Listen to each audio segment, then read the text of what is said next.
ایسے میں اس کو بہت استعمال کرتے ہیں اور کافی فائدہ کرتا ہے بادرنج بویا۔ وسواس ہو، گھبراہٹ ہو، ہسٹیریا کا دورہ پڑتا ہو، ایسے میں جوشاندہ یا لخلخہ سونگنے کے طور پر بھی ہم اسے بادرنج بویا کو استعمال کر سکتے ہیں۔ نافع سوال و دمہ ہونے کی حیثیت سے کھانسی کا شربت بنایا جا سکتا ہے، لوگ بناتے ہیں، اس کا چاٹن استعمال کیا جاتا ہے۔ مسکت جنین ہے، ضرورتاً اسقاط کرنے کے لیے استعمال کرتے ہیں، ورنہ احتیاط ضروری ہے، اس سے جنین خارج ہو جاتا ہے۔ کیسے؟ اس کی تازہ جڑ کو اگر رحم کے مقام پر رکھا جائے، رحم بندہ میں نہانی میں رکھا جائے تو اس سے اسقاط کا امکان ہوتا ہے، اسقاط ہو سکتا ہے، اس لیے احتیاط ضروری ہے۔ مدر بول حیض ہونے کی حیثیت سے قلت بول، احتباس بول، حرقت البول میں استعمال کرتے ہیں۔ اسر حیض اور احتباس حیض میں بھی اسے استعمال کیا جائے گا۔ طریقہ وہی ہے، یا تو سفوف دیں، ہربل ٹی بنا لیں، یا اس کے جوشاندے میں ٹب میں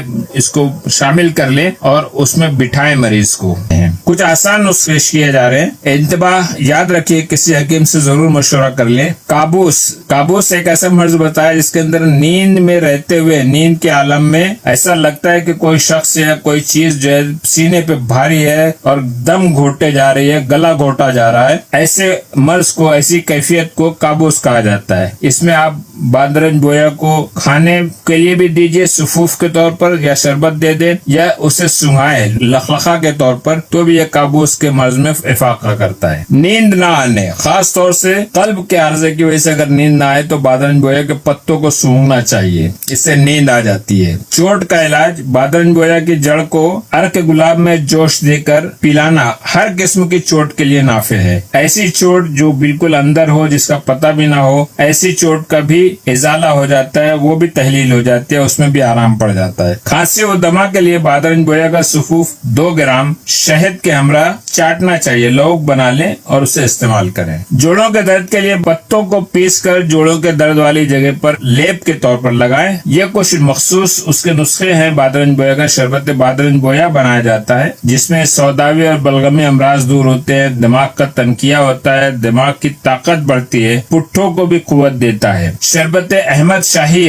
بنتا ہے، ایک بہت مشہور نسخہ ہے، یہ سوداوی امراض کے لیے بڑا خاص ہے، مالی خلیہ اور دائمی قبض کو دور کرتا ہے۔ ان نسخوں کے بارے میں اگر کسی کو تفصیل چاہیے، دلچسپی رکھنے والوں کو اس کی تفصیل دے دی جائے گی۔ اس کا مزاج گرم خشک درجے دوم ہے، لیکن کچھ اطباء نے گرم پہلے درجے میں اور خشک دوسرے درجے میں بتایا ہے۔ پتے اگر استعمال کرنا چاہیں تو مقدار خوراک 5 سے 7 گرام ہے۔ تازہ رس پینا چاہیں تو 50 گرام، اور اگر بیج کا سفوف بنا کے استعمال کرنا ہو تو 6 سے 9 عدد۔ پتوں کے بنسبت بیج میں اثر کم ہے، اس لیے دیکھیے مقدار خوراک بھی زیادہ دی گئی ہے۔ اس کی مضرت، اس کا نقصان دہ اثر جو ہے پسلی کے امراض جیسے ذات الجنب، پلیروسی جسے کہا جاتا ہے، اس کے زائد استعمال سے تکلیف ہو جاتی ہے، سر درد پیدا کرتا ہے اور پیشاب میں جلن پیدا کرتا ہے اگر بہت زیادہ استعمال کر لیا جائے تو۔ مسلح، کندر، سمغ عربی اور انار دانے، انہیں استعمال کیا جا سکتا ہے ساتھ میں، یا ان کے نسخوں میں شامل کر لیں تو اس کی اصلاح ہو جاتی ہے۔ جو پیشاب کی جلن ہے، سر میں درد ہے، وہ کم ہو جاتا ہے، ان کی اصلاح ہو جاتی ہے۔ اس کا بدل اگر بادرنج بویا نہ ملے تو آبریشم استعمال کیا جا سکتا ہے، مرزن جوش ہے، فرنج مشک ہے، شاسفرم ہے، یہ ساری چیزیں ہم استعمال کر سکتے ہیں۔ مرکبات، خمیر آبریشم بہت مشہور مرکب ہے، اس کا دواء المسک معتدل